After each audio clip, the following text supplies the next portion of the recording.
live long and prosper. So this is my review for Star Trek Into Darkness. There possibly will be some spoilers because I like to discuss what I saw, and so if you're not wanting to hear the spoilers, I will try to not put as many as I can. I don't want to ruin the experience because I feel like with movies, I don't want to be spoiled. With TV shows, it's a little bit different, but with movies, it's like, don't tell me, I want to see it myself. So I just want to say I loved the first one from J.J. Abrams. I've never seen the TV show. I've never seen, The Next Generation or any of that kind of stuff. I've only really wanted to see Star Trek because I really like Zachary Quinto, amongst of all the other things he's done, like Heroes and American Horror Story and whatever. So I really wanted to see it because of that aspect, and so I saw the first film. Actually, I saw it this year, so I'm fairly new into this whole kind of Star Trek thing, and I really enjoyed the first one. I own it on DVD, which is saying something because I'm trying not to own as many DVDs, but unless I really like it, and I loved it. I actually watched the first movie before I saw the one in theaters today, so I could kind of catch up because it's been a couple weeks. And I loved it. I love the action part of it. I love the comedy aspect of it, and I love the whole cast, and all the characters are likable, and I just like the whole feel of the sci-fi, but yet it's still kind of, anyone can see it. It's not just specifically sci-fi, With the first one, I loved it, like I said. I loved the Spock and Kirk kind of tension that they have, and as Spock and Uhura, is that how you say her name? I can never know how to say it. Uhura, you know what I'm saying. Zoe Saldana. Amazing. And I love their whole thing, and I love Bones and Sulu and Scott and all of them. So when I saw the second one, I'm like, are they all gonna come back? And they all did, and even Pike was there, which was awesome. And what I love about this movie in particular is because of Benedict Cumberbatch, because in the first one it was kind of like these aliens we didn't really know and had like a past with Spock, as well as Leonard Nimoy came back, which is awesome because new Spock and I shouldn't say new Spock, but current Spock and then future Spock is really awesome when they collab. So I really liked Benedict Cumberbatch. I was a fan of his from Sherlock. I always thought his voice was pure sex. He's freaking hot as hell, and I love that he doesn't have that hair like in Sherlock. He had it pulled back, and it was gorgeous, and I personally think he's attractive. Some people don't, but his voice is dark and mysterious, and he played a bad guy so freaking well. He pulled it off. He was epic, and he was such a little bitch.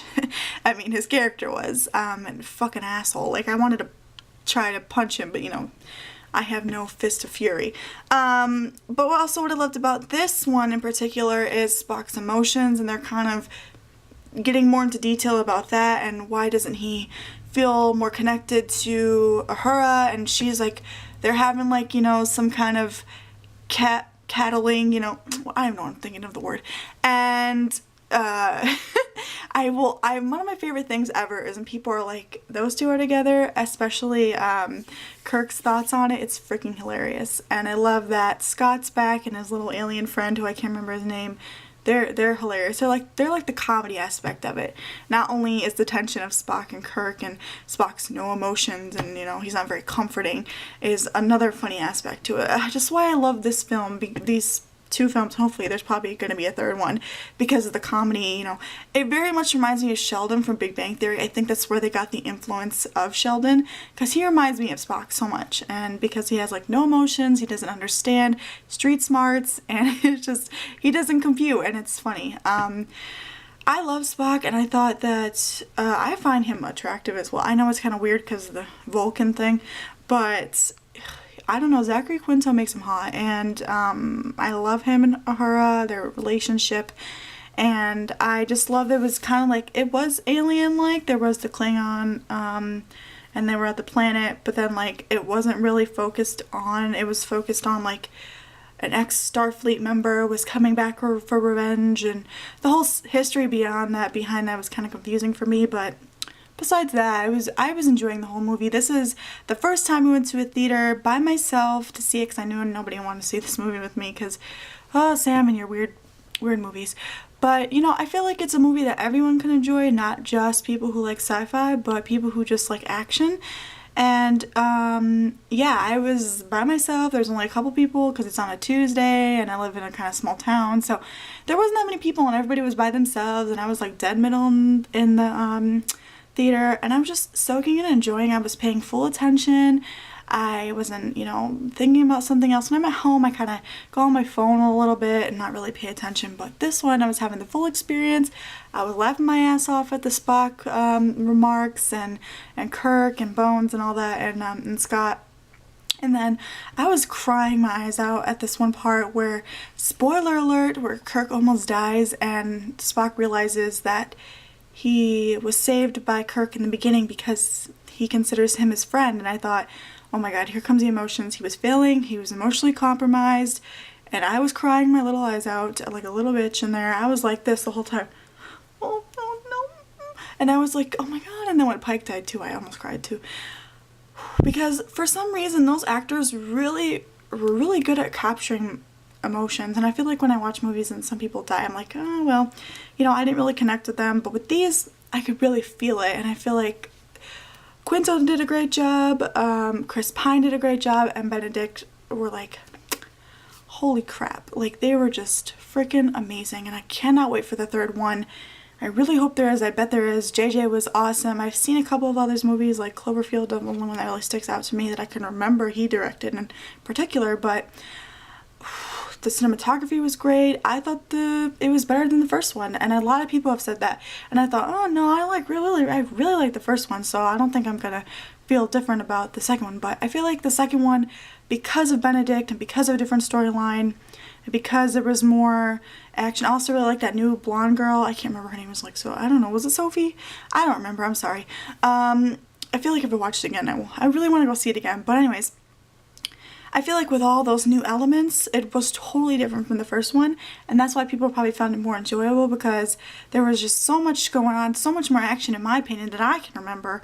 I feel like, wow, is there ever going to be like a dead set climax, because it just kept going and going and going, and Spock was beating the shit out of him, and he was fucking badass, and he was like, gone!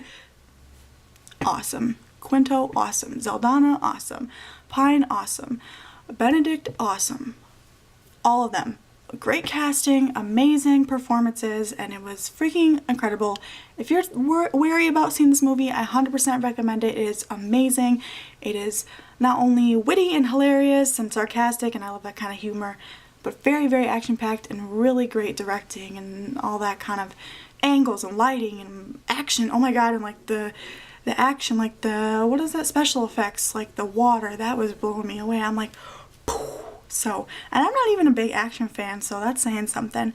I say go see it, go, even if you go by yourself. It's way more worth it than going seeing with other people, because you feel like you're not fully focused, and that's what I think at least. So, go see it. It's awesome. If you're just going for the action, definitely go see this movie. You don't really have to even like sci-fi, because this one doesn't really have aliens. I feel like you don't even have to see the first one to watch it, to understand it.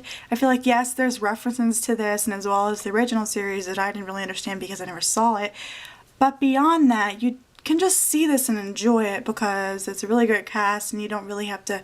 It isn't like, you know, a trilogy where you kind of, I mean, it's possibly going to be one, but, you know, you don't have to watch the other one to get this one. So there's also that aspect. So if you just want to see an action movie with some comedy and some really hot people, I say go see this anyways. I try not to spoil as much. I'm sorry if I did a little bit, but watch it for yourself. I didn't want to go hardcore into detail. Go watch other Zachary Quinto things, because he is amazing. He can just play a different person role. He makes Spock, the Vulcan with the eyebrows, hot, okay? That's saying something.